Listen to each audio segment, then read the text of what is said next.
दक्षिण अफ्रीका को हराकर टीम इंडिया बन गई है T20 की नई वर्ल्ड चैंपियन। लेकिन ये जीत इतनी आसान भी नहीं रही जितने आपको दिखती, क्योंकि इस जीत के पीछे हमारे खिलाड़ियों को 17 साल तक की बड़ी कड़ी तपस्या और मेहनत करनी पड़ी।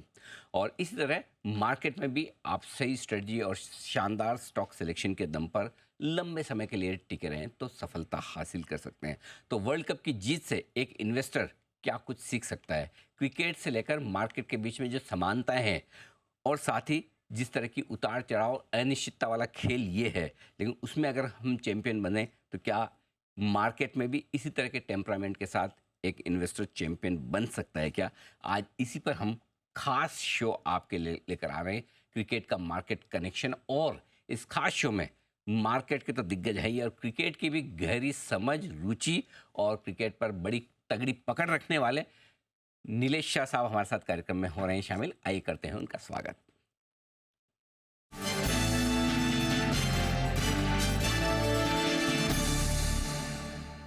क्रिकेट की तरह ही बाजार की पिच पर चौके छक्के कैसे लगाए जाए और सामने वाले के किस तरह से विकेट उखाड़े जाएं, इन सब पर आज बातचीत करेंगे। और हमारे साथ कोटक म्यूचुअल फंड के एमडी नीलेश शाह साहब कार्यक्रम में हैं शामिल। नीलेश भाई, गुड मॉर्निंग, बहुत बहुत स्वागत है आपका। सबसे पहले तो आपको बहुत बहुत बधाई। और मुझे पता है कि आप क्रिकेट लवर हैं, और शायद ही हिंदुस्तान में कोई ऐसा एक्सपर्ट होगा मार्केट का जो मार्केट को क्रिकेट के साथ या मैथोलॉजी के साथ, हिस्ट्री के साथ जोड़कर समझाता और बताता हो। तो मैंने सोचा कि इससे बढ़िया क्या हो सकता है कि आपको आज आमंत्रित किया जाए और समझा जाए कि मार्केट का और क्रिकेट का क्या कनेक्शन है, क्या कुछ हम वर्ल्ड कप की इस जीत से सीख सकते हैं। पहले तो बताएंगे, क्या वाकई में आपको लगता है कि मार्केट और क्रिकेट का गहरा कनेक्शन है? अनिल भाई, मार्केट और स्पोर्ट्स का बहुत गहरा कनेक्शन है। जैसे मार्केट में अगर पैसा बनाना है तो पोर्टफोलियो होना जरूरी है। किसी भी स्पोर्ट्स में टीम का होना जरूरी है। कोई कहेगा कि अरे टेनिस में तो एक ही बंदा खेलता है। जी नहीं, टेनिस में भी खिलाड़ी के पीछे कोच होता है, उनके फिजियोथेरेपिस्ट होते हैं, उनके मैनेजर होते हैं। तो पोर्टफोलियो मार्केट में पैसा बनाने के लिए जरूरी है, जैसे टीम जरूरी है स्पोर्ट्स में जीतने के लिए। और ये T20 वर्ल्ड कप में ही देख लीजिए, रोहित शर्मा, विराट कोहली, हार्दिक पांड्या, सूर्य कुमार यादव, इन्होंने बहुत अच्छी बल्लेबाजी की। कुलदीप यादव, बुमराह ने बहुत अच्छी गेंदबाजी की। और सूर्य कुमार यादव और अक्षर पटेल ने अनबिलीवेबल फील्डिंग की। तो ये सबका मिश्रण हुआ तो हम विश्व विजेता बने।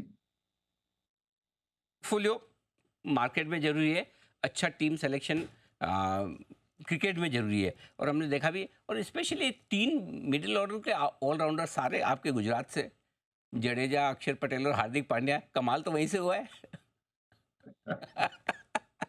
मतलब ये एक अजूबा है कि तीनों ऑलराउंडर गुजरात से है। बट इसमें भी आप देखिए, आईपीएल में हमारी team Mumbai Indian bottom and पे थी। आज विश्व विजेता भारत में चार खिलाड़ी मुंबई इंडियन के हैं। रोहित शर्मा, हार्दिक पांड्या और बुमराह भी बुमराह और सूर्य कुमार। और सूर्य कुमार। तो कल आप बॉटम पे थे, आज आप टॉप पे पहुंच गए। हम्म। तो ये उतार चढ़ाव आता रहता है, बट जो क्वालिटी है वो अल्टीमेटली पे कर देती है। और यही चीज फाइनल में विराट कोहली के साथ देखी। Class is permanent, form is temporary. जब अनी का मौका आया तब उन्होंने 76 रन बनाए 59 बॉल्स में। पहली 7 इनिंग में उन्होंने 75 रन बनाए थे। बट फाइनल इनिंग में इस तरह खेले कि भारत विश्व विजेता बन गया। तो स्टॉक मार्केट में भी हमेशा याद रखिए, quality is permanent, momentum is temporary. तो क्या अगर कोई अच्छा शेयर खरीद लिया, फॉर एग्जांपल कि कोई लीवर ले लिया, आईटीसी ले लिया, रिलायंस ले लिया, और लोग बोलते हैं कि इतने टाइम से चल ही नहीं रहा, फॉर एग्जांपल एशियन पेंट्स चलता ही नहीं है, तो क्या कभी कभी ऐसा हो सकता है कि बढ़िया क्वालिटी वाले, बढ़िया मजबूत फंडामेंटल वाले शेयर थोड़े समय में ना चलें, क्योंकि वो आप कह रहे हैं कि form is temporary but class is permanent? तो क्या अच्छी क्वालिटी के शेयरों को लंबे समय के लिए होल्ड करके रखें? अनिल भाई, अनडाउटेबली यस। बट एक बात याद रखिए कि जब T20 वर्ल्ड कप जीत लिया तो हमारे 3 धुरंधर खिलाड़ियों ने रिटायरमेंट अनाउंस कर दी। राइट। रोहित शर्मा, विराट कोहली और रविंद्र जाडेजा। इन प्लेयर्स को जो अभी भी टेस्ट मैच एंड वनडे में खेलने वाले हैं, लगा कि अब टी20 हमारे लिए लिमिट के बाहर हो रहा है। तो अच्छी क्वालिटी के शेयर्स में लंबे समय तक के निवेश जरूर करिए, लेकिन एक बात याद रखिए कि at certain valuation, at certain price, everything can be sold. Hmm. अच्छा, मतलब रिटायरमेंट से ये भी समझना जरूरी कि किसी न किसी शेयर को बेचने का समय भी आ सकता है। हाँ भाई, कि यस। हाँ कि भाई आप बेट बल्ला साइड में रख लो, लेकिन हम अगर वाकई में एक लेवल आ गया जहाँ वैल्यूशंस काफ़ी है कहीं है, तो आपको बेचने के बारे में भी सोचना चाहिए। ये इंटरेस्टिंग चीज़ आपने बताई, बहुत बढ़िया। अच्छा, एक चीज़ और है जो मैं जानना चाहता हूँ। आमतौर पर टी20 को तो बैट्समैन का गेम मानते हैं कि भाई बल्लेबाजों का गेम, आओ मारो पीटो ये। लेकिन जिस तरह से बुमराह ने बॉलिंग की पूरे टूर्नामेंट में, एक आध मैच नहीं, लगभग हर मैच में कंसिस्टेंटली, इससे क्या लेसन्स हमें मिलते हैं? सो एक चीज अगर देखी जाए कि आपको हमेशा मौके का फायदा उठाना चाहिए, मौके पे चौका मारना चाहिए। बुमराह ने हर गेंद डालते समय फोकस यही रखा कि आइदर विकेट मिले या रन नहीं जाए। इफ आई रिमेम्बर करेक्टली, उन्होंने अपने 8 मैच में जितने ओवर्स डाले, उसमें जितने चौके लोगों ने मारे, उससे ज्यादा विकेट ले लिए। तो उनका हमेशा मतलब एक ही लक्ष्य था कि मौके का फायदा उठाए, आइदर विकेट गिरे या रन नहीं जाए। तो इस प्रकार की जो कंसिस्टेंसी है, वो हमने बहुत कम शेयरों में देखी है, और सबसे ज्यादा वैल्यू वहीं पे क्रिएट होती है। क्रिकेट की तरह ही मार्केट की भी पिच दोनों ही अनसर्टेन रहती है। पता नहीं कब कहाँ कैसे टर्न लेगी, बोल के भी नहीं लेती। जब उतरते हैं उसके बाद ही पता चलता है कि पिच टर्न ले रही है। तो इससे क्या समझा जाए, क्या सीखा जाए? सो एक मेंटली प्रिपेयर करके जाइए कि पिच हमेशा मेरे हिसाब से ही खेले, वैसा जरूरी नहीं है। पहले दिन की पिच बैटिंग पिच होती है, 5वें दिन की पिच बॉलिंग पिच बन जाती है। यूएस की पिच के ऊपर बॉलर हावी था, वेस्ट इंडीज की पिच के ऊपर बैट्समैन हावी था। तो एक पिच के अनुसार अपनी बैटिंग बॉलिंग फील्डिंग में तब्दीली अपनाइए। दूसरा और मोस्ट इंपॉर्टेंट चीज है कि आप पिच के अनुसार अपना पोर्टफोलियो बनाइए। इस बार हमने 3 स्पिनर के साथ बॉलिंग की। हाँ, अपने अ, अक्षर पटेल थे, रविंद्र जाडेजा थे और कुलदीप यादव थे। जी। नॉर्मली हम बाहर जाते विदेश में तो 4 फास्ट बॉलर और 1 स्पिनर रखते थे, या 3 फास्ट बॉलर और 2 स्पिनर रखते थे।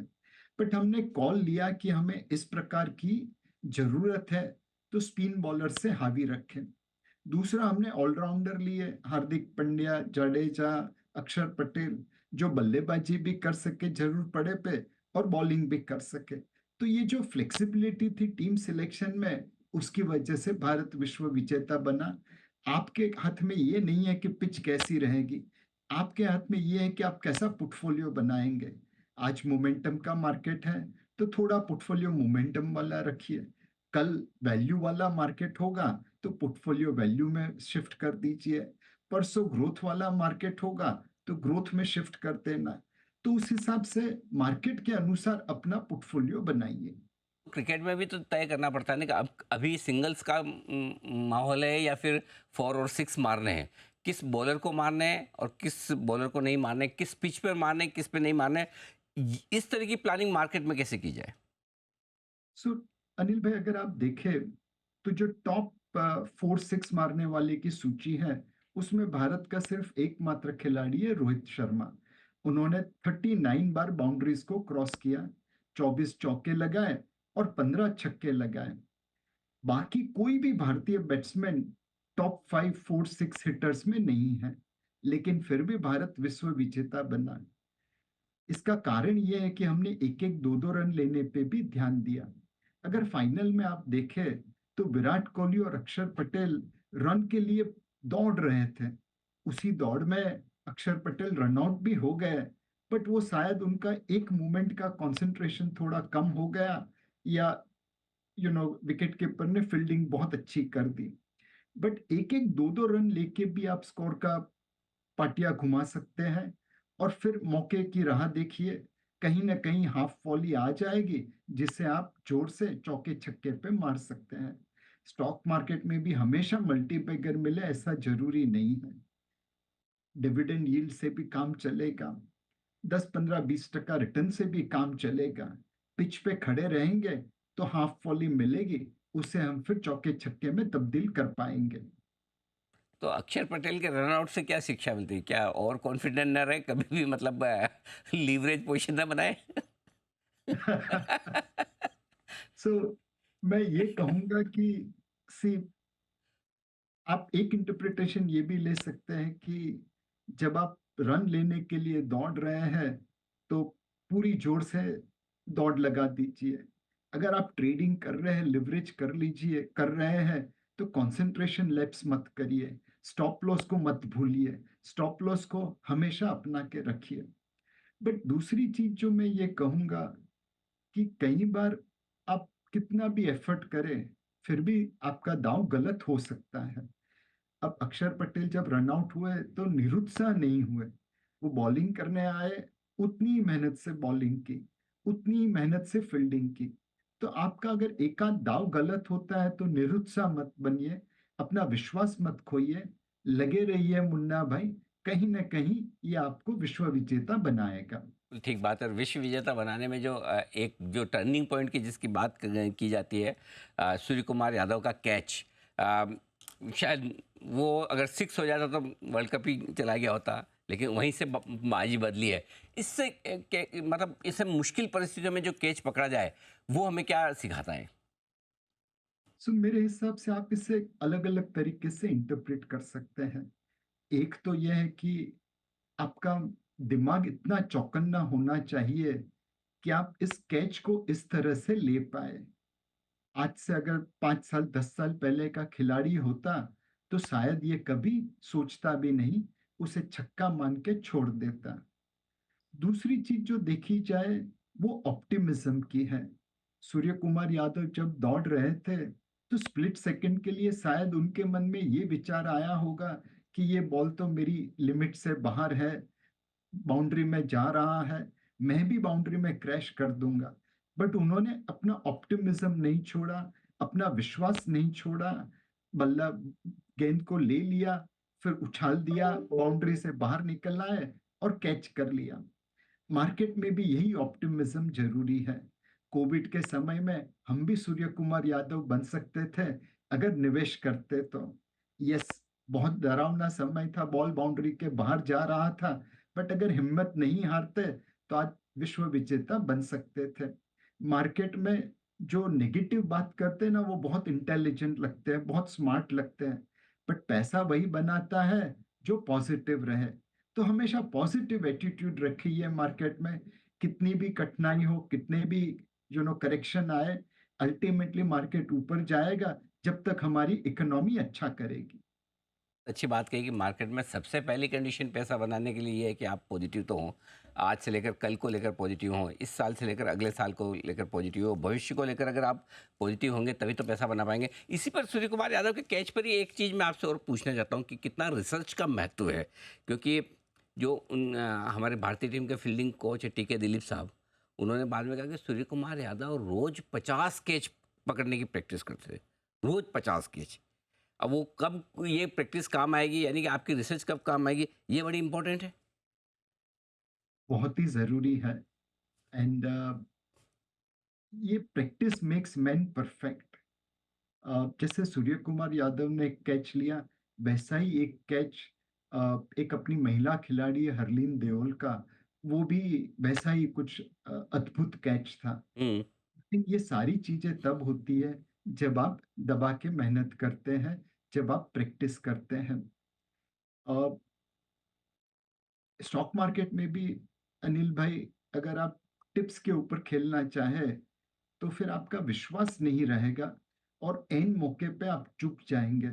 पर अगर आपने रिसर्च की है, आपने दम लगाया है उस कंपनी को समझने में, उसके फंडामेंटल समझने में, तब वो आपको विश्वास देगा करेक्शन के समय और आप निवेश को जारी कर पाएँगे। तो practice makes man perfect, research makes portfolio perfect. एक बात है और तभी अगर ये कॉन्फिडेंस वहीं से आता है, नहीं तो थोड़ा-सा मामला ऐसा होगा तो आप डगमगा जाएँगे, आप सोचेंगे कि भई मेरा कन्विक्शन नहीं है, स्टॉक बेच देता हूँ। और यही अगर उन्होंने इतनी प्रैक्टिस नहीं की होती बाउंड्री पे, तो सोचते मेरे बस की बात नहीं, ये तो मैं नहीं लूँगा, जाने दो 6 हो जाएगा या जो भी हो। एक एक चीज़ और मैं पूछना चाहता हूँ आपसे, वो ये कि एक वक़्त आ गया था जब हम में से काफ़ी लोग ऐसे रहे होंगे जिन्होंने उम्मीद ही छोड़ दी और टीवी पे भी आ गई थी प्रोबेबिलिटी 97% जीतने की प्रोबेबिलिटी, हमारी नहीं, साउथ अफ्रीका की। 90% 5-6 विकेट बचे हैं हाथ में, वो क्लासन साहब, मिलर साहब खेल रहे हों, हाँ, बॉल टू बॉल रन बनाना हो, तो कौन सोचेगा जीत भी सकते हैं, राइट? लेकिन वहाँ से जो गेम निकाला, ये हमें क्या मार्केट में हमें क्या शिक्षा देता है? सो एक हिंदी फिल्म का गाना है अनिल भाई, रात भर का है मेहमा अंधेरा, किसके रोके रुका है है सवेरा। सवेरा। बस यही हमारे क्रिकेटरों ने याद रखा। लास्ट बॉल तक उन्होंने उम्मीद नहीं छोड़ी। निवेश में भी वैसा ही है। ट्रेडिंग में पहले साइन ऑफ रिस्क में स्टॉप लॉस आए तो इस्तेमाल करके निकल जाना चाहिए। इन्वेस्टमेंट में लास्ट बॉल तक खड़े रहना चाहिए, उम्मीद नहीं छोड़नी चाहिए। बिकॉज हु नोज मार्केट कहाँ पे बॉटम हो जाए और कहाँ पे रिवर्सल आ जाए। तो उम्मीद पे दुनिया कायम है, सितारों से आगे जहां और भी है, बट उम्मीद पे कायम इन्वेस्टर के लिए है, ट्रेडर के लिए नहीं है। ट्रेडर का धर्म है पहले रिस्क पे, पहले स्टॉप लॉस पे निकल जाए। इन्वेस्टर का धर्म है आखिरी सांस तक लड़ते रहे। डटा रहे, टिका रहे। अच्छा, भारतीय टीम से हटकर भी एक सवाल मेरा इस वर्ल्ड कप को लेकर है, क्योंकि आजकल मिड कैप स्मॉल कैप शेयरों का ज़माना है। 2 mid cap small cap team ऐसी थी हमारी टूर्नामेंट में, जिन्होंने बड़ा कमाल किया, जिसके बारे में शायद कोई नहीं सोच सकता था कि अमेरिका इतना बढ़िया कर देगी या फिर अफ़गानिस्तान सुपर 8 तक पहुँचेगी। ये क्या बताते हैं हमें? सो एक ही चीज है, मार्केट में भी जो अंडरडॉग्स है, अनडिस्कवर्ड स्टॉक है, अंडर अप्रिशिएटेड स्टॉक है, वहां पे सबसे ज्यादा पैसा बनता है। अफगानिस्तान की टीम को देखिए तो फारूकी, उनके जो बॉलर हैं, उन्होंने सबसे ज्यादा 17 विकेट लिए 8 मैच में। उनके जो बल्लेबाज है गुरबाज, उन्होंने सबसे ज्यादा 281 रन बनाए। किसी ने सोचा नहीं था कि Afghan player T20 world cup में सबसे ज्यादा विकेट लेगा और सबसे ज्यादा रन बनाएगा। बट वहीं उन्होंने करके दिखाया, तो आज अफगानिस्तान सेमीफाइनल में पहुंचा। एंड उनका उस दिन प्रोबेबली यू नो ओवरवेल्म हो गए होंगे, तो साउथ अफ्रीका को डंके की चोट पे फाइट नहीं दे पाए। बट अगले गेम में जब साउथ अफ्रीका को मिलेंगे, आई एम श्योर उनका परफॉर्मेंस उससे बहुत अच्छा होगा। तो स्टॉक मार्केट में भी कुछ ऐसा ही है। Undiscovered, under appreciated, under research stock में अगर आपको सही हीरा मिल जाए, तो वो सबसे ज्यादा रिटर्न बना के देगा। एक और चीज़ जो शायद काफ़ी हद तक कवर नहीं होती है, अंडर एप्रिशिएटेड रह जाती है, वो है कोच की भूमिका। राहुल द्रविड़ साहब 2007 से 2024 तक की यात्रा कितनी इम्पोर्टेंस है बाजार के लिहाज से? सो हमने हमेशा कहा है कि सारथी जरूरी है। फाइनेंशियल मार्केट एक जंगल है, उसमें नेविगेट करने के लिए आपको एक सारथी की जरूरत रहती है। रोहित शर्मा, विराट कोहली, कुलदीप, ये सारे बड़े मंजे हुए खिलाड़ी हैं, बट उन्हें फिर भी राहुल द्रविड़ जैसा एक कोच चाहिए जो उन्हें संभाल के रखे, एंकर करके रखे।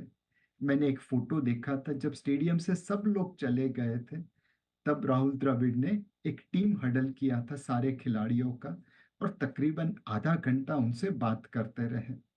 I am sure as he is retiring, he would have passed his experience, he would have passed his heart to all these people. He would have shared his wisdom to all the cricketers. यही coach का महत्व है। हमारे में कहते हैं ना, गुरु गोविंद दोनों खड़े, काको लागू पाए, बलिहारी गुरुदेव की जो गोविंद दियो बताए। हमारे यहाँ पे तो गुरु गोविंद से आगे रहता है, और राहुल द्रविड़ जैसे गुरु कोच को देखते हैं तो वो सही लगता है। फाइनेंशियल मार्केट में भी आपको अपना कोच चाहिए। बड़े अच्छे खिलाड़ी है, फिर भी एक कोच चाहिए जो आपको जमीन से जुड़े रखे। अब सर फाइनली नीलेश भाई, जो बीसीसीआई सेक्रेटरी जय शाह साहब ने कहा कि जो टीम जीती उसको मिलेंगे पूरे 125 करोड़ रुपए। उस पर बड़े मीम्स भी बन रहे हैं। पाकिस्तान वालों का वो मल्टीप्लाई करके चल भी रहा, आपने देखा भी होगा। पाकिस्तान वाले सोचे इतने पैसे भी होते हैं क्या, झूठ बोल रहे हो। मतलब हम तो सोच भी नहीं सकते, वैसा हाल है। क्योंकि उनका तो विनिंग प्राइस भी $1 लाख का था, तो सोचिए। हाँ, 125 करोड़ रुपए किसी भी लिहाज से बहुत बड़ी रकम है। तो पहले बताएं कि निवेशकों के लिए इससे क्या सबक है, और दूसरा इससे जुड़ा एक सवाल और है, वो ज़्यादा इंपॉर्टेंट है।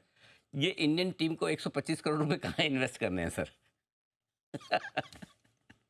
सो अनिल भाई, आज भारतीय क्रिकेट टीम इस लेवल पे पहुंची है कि हम 125 करोड़ रुपया इनाम के रूप में दे सके।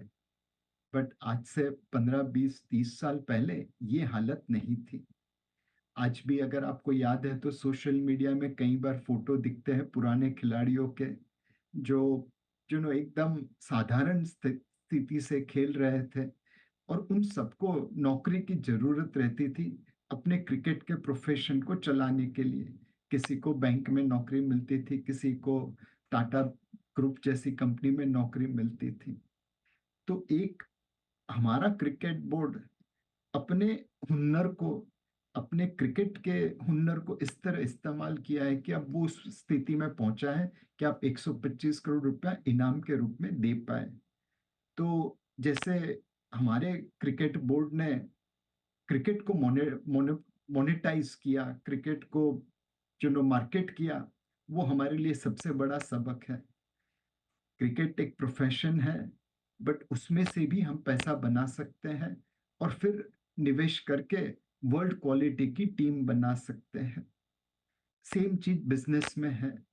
आप किसी भी चीज को सही तरीके से करें तो उस लेवल पे, उस क्षमता पे पहुंच जाएंगे जहां पे आज बोर्ड ऑफ क्रिकेट है इंडिया में।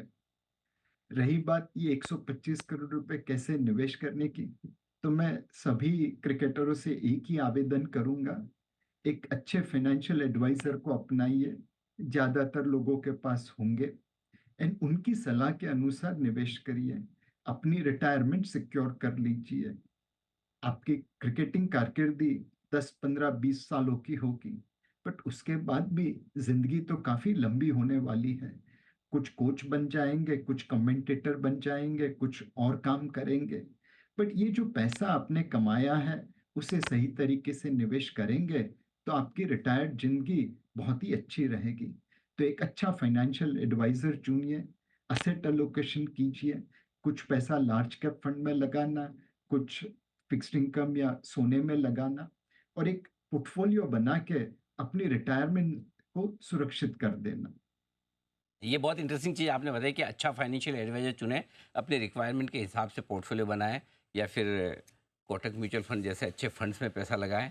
और तीसरा ऑप्शन एक और है, देखते रहें इजी बिजनेस ताकि आपको हर समय समय पर सारे मौके मिलते रहे। नीलेश भाई, बहुत बहुत धन्यवाद। मज़ा आया आपके साथ बात करके, और बहुत ही डीप इंसाइट और कोरिलेशन क्रिकेट और मार्केट का आपने जिस तरह से बड़े आसान अंदाज में समझाया, आई एम श्योर लोगों को एंटरटेन भी करेगा, और साथ ही साथ लोगों को बड़ी अच्छे इन्वेस्टर बनने में मदद भी करेगा। धन्यवाद आपका आज समय देने के, थैंक यू सो धन्यवाद मच। अनिल भाई। तो ये थे नीलेश शाह साहब, एमडी कोटक म्यूचुअल फंड के, बताते हुए मार्केट का और क्रिकेट का बहुत ही बेहतरीन कोरिलेशन और कनेक्शन। इस खास शो में इतना ही, मुझे दीजिए इजाज़त, नमस्कार।